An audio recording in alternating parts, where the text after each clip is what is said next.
Hello Internet, so nice to see you. Today we are gonna see a very simple way to write neo-soul chord progression, and we're gonna do that in 7 steps. But before we start, 2 important points. The first one is that this is not literally every neo-soul chord progression ever written, because think about it, if I could cover all the chord progression in a style in just a few minutes, that style would be pretty poor, okay? So take this for what it's worth. Second, we are gonna do these in 7 steps, and those 7 steps are not rules. They are not written in stone. At any one of the steps, you can take a different choice than the one I make. You could do something different, and so you're gonna get different results, okay? Take this more as a recipe, and if you follow the recipe as I'm giving it to you, you're gonna get neo-soul chord progressions, and if you change something, you're gonna get something else, but none of these is written in stone, and you can adapt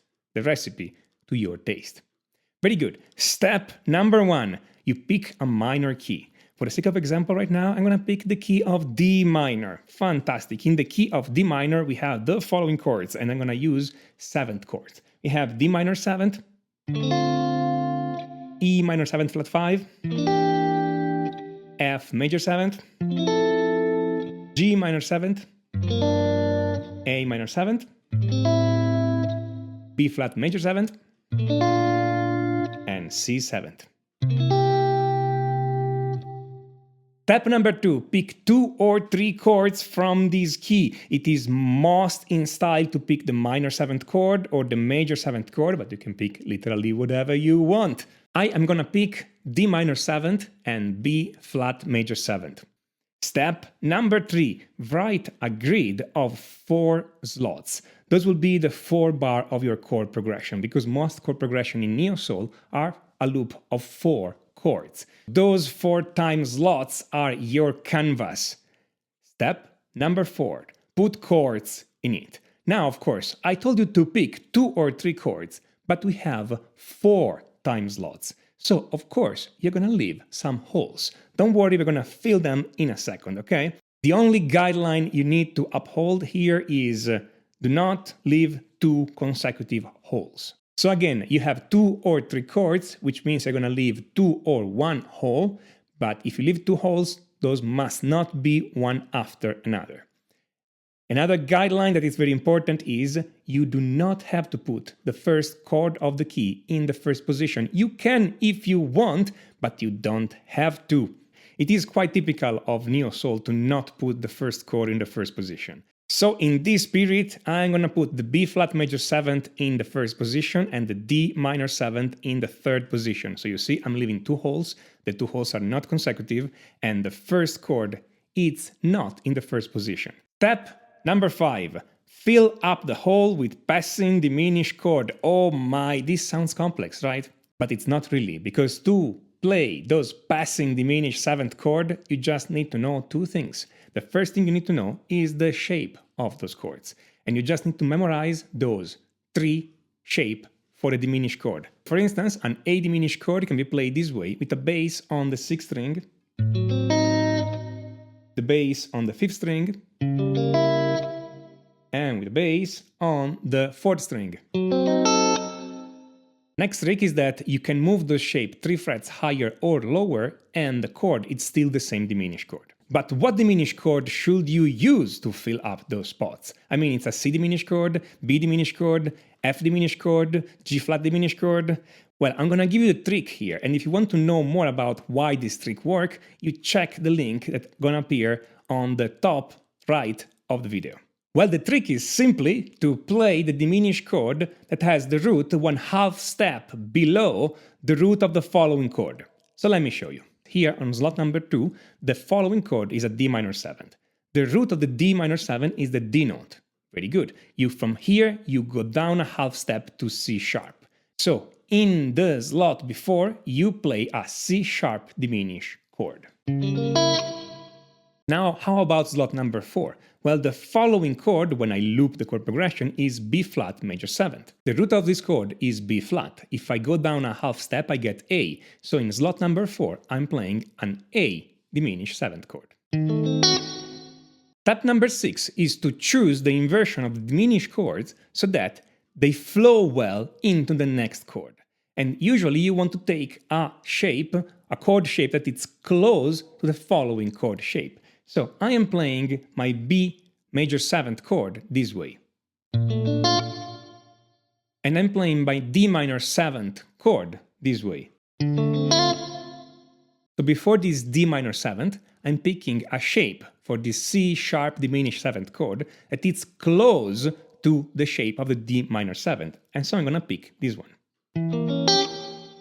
And for the A diminished 7th chord, I'm going to pick a shape that is close to the shape for this B flat major 7th. And so I'm going to pick this one.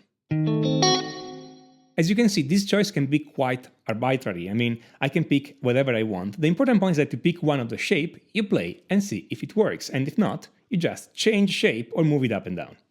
Step number 7, play all these with some groove.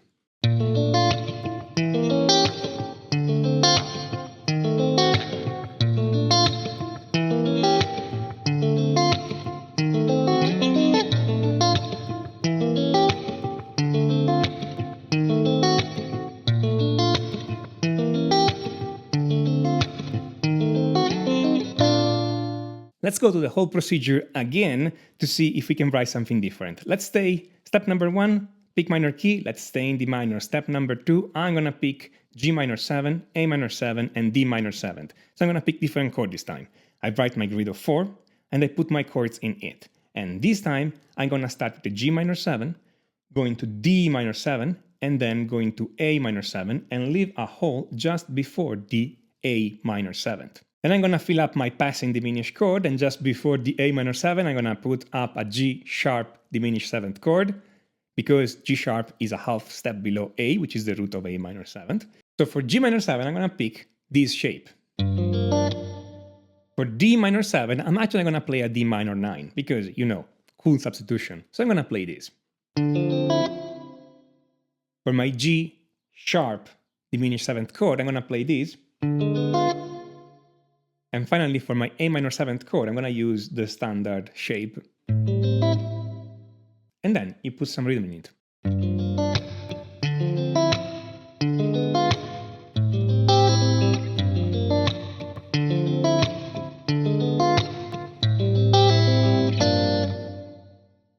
When you play those chord progressions, remember the staples of neo-soul guitar style. First of all, an overly bright sound, tons of reverb, and slap the guitar more than is necessary. I'm joking, of course. This is what makes the neo-soul stuff fun to play. So you see, 7 simple steps, you're gonna follow them as they are, you're gonna get a lot of interesting progressions out of them. And then you can let your creativity roam freely, you can break any one of the steps, you can do something different at any one of the steps. Don't let those 7 steps constrain you, okay? This is just a recipe. You can change everything according to your taste. It is just meant to get you started if you want to write some chord progression in the neo-soul style. But hey, just by changing a few of those rules, you can make the neo-soul style, or who knows, something completely different. So feel free to play with those and have fun with that. And if you want to know more about all this idea of writing chord progressions, chord voicing, and the passing diminished 7th, and a number of other tricks that will work in the neo-soul style and in several other styles, I do recommend, if you're a guitar player, that you check out my course, Complete Chord Mastery. That is a course written by guitar players for guitar players, where you learn harmony directly on the guitar fretboard. Not all that mathematics that people have you do all the time, not those calculation and strange things. We learn everything on the guitar fretboard so that it's immediately applicable to your style and your music, and you can make it work. Check out Complete Chord Mastery by clicking on the link at the top right. If you like this video, smash on that like button, don't forget to subscribe and click on notification, otherwise YouTube will not know when I put up a new video. And if you have any comments, questions, suggestions for next videos, write them down in the comment. I love reading from you. This is Tommaso Zilio of musictheoryforguitar.com, and until next time, enjoy!